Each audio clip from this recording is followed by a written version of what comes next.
I need you to clap for me. Just once. Oh my gosh. Ask a black man to clap.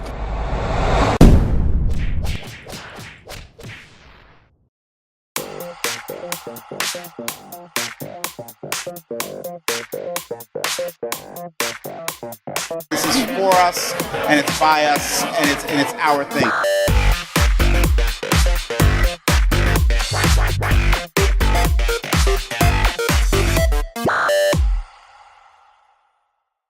And hello, my name is Akinseye Brown. I'm an artist, creator, publisher, and basically I create quote-unquote African superheroes. So again, they have a cultural identity, but they also have the fantasy aspect to it. And you've been to the Schomburg Black Comic Fest before. You've been Yes, before. yes. Oh, yeah. Well, this is my second year of vending, Okay. but I've been to every single one. It's fun on both sides. Whether I'm on that side of the table or this side of the table, it's all a good time. You gave a demonstration. You had a panel. What was that about? Yeah, actually I gave a lecture, quote-unquote, demonstration on how to draw African superheroes, which was based on my 2 publications, and that was definitely great. So it was the first time I've ever done something like that. It was definitely a great time. I got to talk a little bit about what I thought was important as far as culture and your heroes, because a lot of times people think that when you do regular heroes, there's no cultural reference, but there is. It was actual class. Yeah, it was a class. Nice. And it was for free.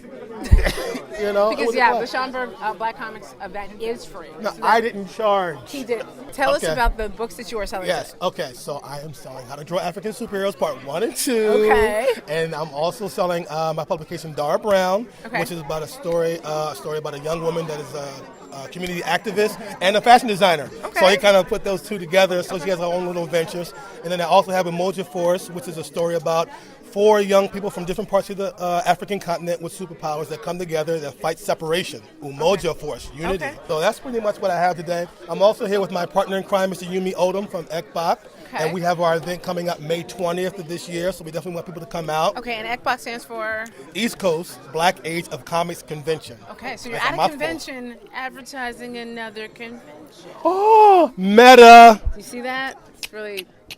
And we also have the Glyph Awards coming up the 19th, that Friday. So look out for Which that is as an well. amazing Black comic book award event. Yes, so there'll be very tons much. of information about National this. and international. Exactly. Yes, Where yes. can we find you online for all of the Yes, things? absolutely. You can go to www.sequoiaprod, SOKOYA Prod, PROD.com. And you can see everything that you have here and more. Nice. Thank you so much. Thank you, sis.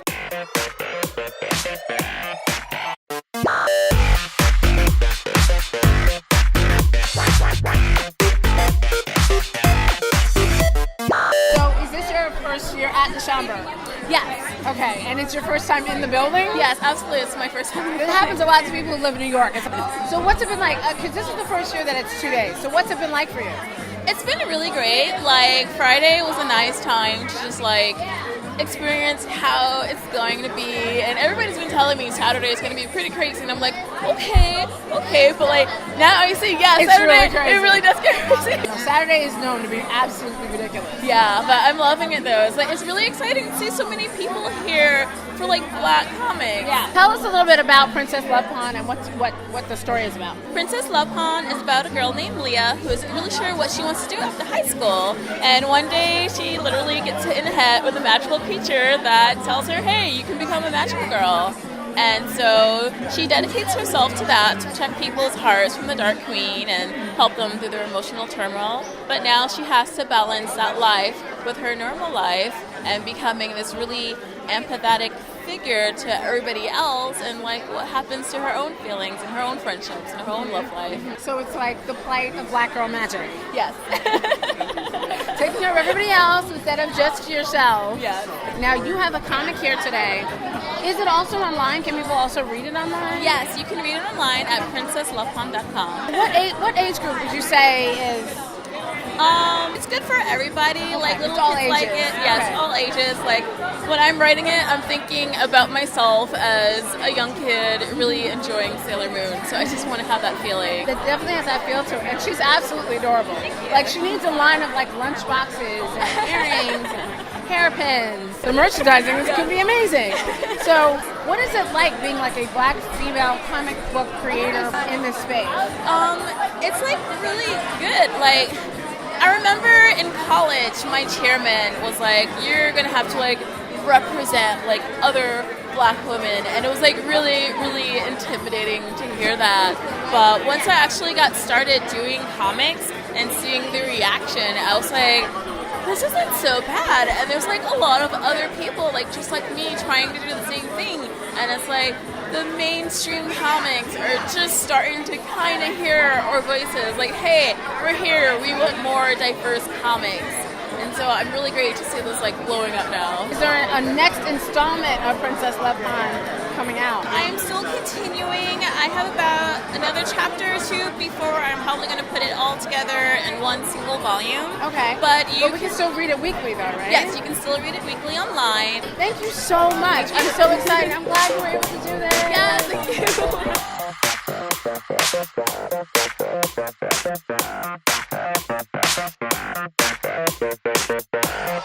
When I first heard about what you were doing, which is open Amalgam Comics and Coffee, which is a comic shop in Philadelphia, Pennsylvania, I actually heard you on Blerdgurl Nerds. Blerdgurl Nerds, yeah. It was a podcast, and you were literally, I don't even think you broke ground yet. I don't even think you had the building yet. No. You were like, this is happening Exactly. in Philly. That was actually when I reached out to Jamie. That was when we were gearing up for our first crowdfunding campaign. Right. And then when the store opened, I mean, it blew up. Like, it was everywhere. I remember tweeting about it and, like, tweets going viral, and people like, a Black woman owns a comic book shop on the East Coast. Like, what does it feel like now? Like, now that some time has passed, you know? I mean, for me, it's just work. Understand, like, the enormity of it, you know, in one sense, but at the same time, what time is it? I didn't want to bail. Exactly. I'm kind of thinking of, like, the day-to-day stuff. Like, I didn't always think I was going to own a comic book store. You know, I went to school to be an accountant. Oh, wow. So that is what I thought I was going to do. And I actually got the idea for Amalgam Inns College as a result of a coffee shop that I frequented after picking up my books on Friday. I would just hang out at this shop and like just kind of chill, drink a hot chocolate, a piece of cake, and just read everything that I bought.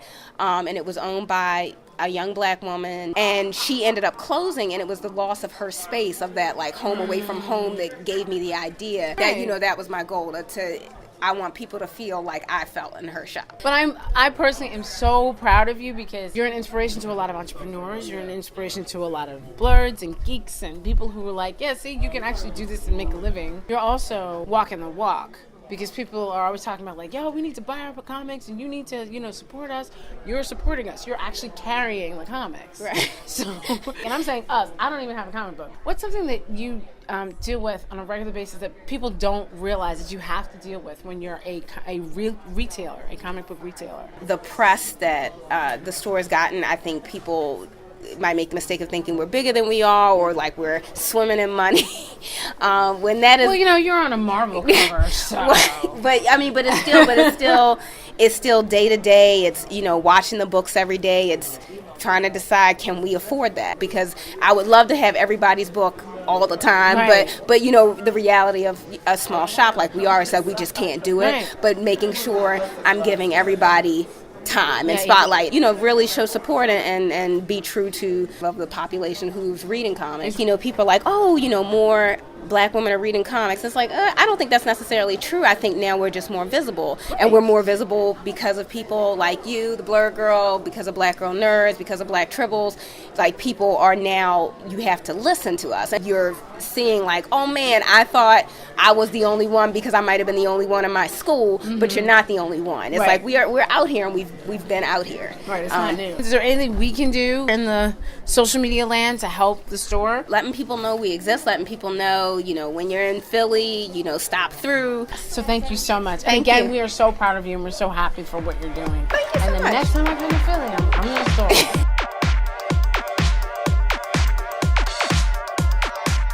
Prince of Cats is when I actually was introduced to your work, and then I realized, wait, I've seen his work before, and I didn't realize it. But you have a very distinct style. You've been in the business for a minute. Well, I have work out from Image, but Kodansha, I've done work for Marvel, DC Comics, animation, character design for Black Dynamite. I've been around a little bit. I forgot about Black Dynamite. Yeah. Completely forgot you worked on that. And you've had some online commentary about this, but I'm curious. How do you feel about the whole mainstream noticing us. Right. By mainstream, do you mean DC, Marvel, superhero comics? Superhero comics. Yes. Okay. I'm sorry. I should no worries. specify. Yeah. Yes. yeah. You're absolutely right. I don't know. Like, it's a living. It's a job. I look at superhero comics. An actor once said, "Do one for you, one for them." I don't know. I'm not interested in superhero comics. I know a lot of kids are really into the heroes. You have people making work that has that same energy. Maybe they don't have the corporate backing, but I think if people who want to be seen and want to have stories written for them by people like them and with their sort of needs in mind, they may branch out from those corporate comics. So I wouldn't even say mainstream. I'd say corporate superhero comics, right? So like the McDonald's of comics, right? The cookie cutter. Yeah, like, well, the cake. people like their McRib, but like you can't eat McRib every day. It could even be like a rib sandwich that your grandma made, or like, you went to a cookout in the neighborhood and got some ribs, and that's what this is. Marvel is McRib. What's your favorite of all the things that you've worked on? What do you think what took the most out of you as an artist? What left blood on the floor? Wow. Well, there's a little bit of discovery every time. I feel like what's closest to me now is the Black history in its own words, because as I was doing it, taking the time to really celebrate Black figures, look into the characters that I knew, the people that I knew, and remembered that they had said great things, but actually looking and reading and trying to, find where they sat in history and when they said it and what they exactly said was powerful for me. And you got to be at your drawing table or your writing desk every day. Whether or not it's coming, Okay. And you have to do the work. It's a job, just like any other job. So tell everybody where they can find you. So you can find me at ronaldwimberly.com. On the gram, you can get me at Ronald Wimberly. On Twitter, it's Renard Faux, which is weird. RAYNARDFAUX. That's from back when I didn't want anyone to find me. Don't ask him what his Tumblr is either, because I can't help you. Because he didn't want anyone to find me. Yeah, so like if you're a real nerd, get at it. You know what I mean? It is. It's extra. Yeah. Once you figure it out, it's funny. Yeah. But figuring it out takes a minute. Yeah. So thank you so much for taking the time and the light and the heat. Oh, thank you. Yeah. I'm sweating a little bit. Yeah.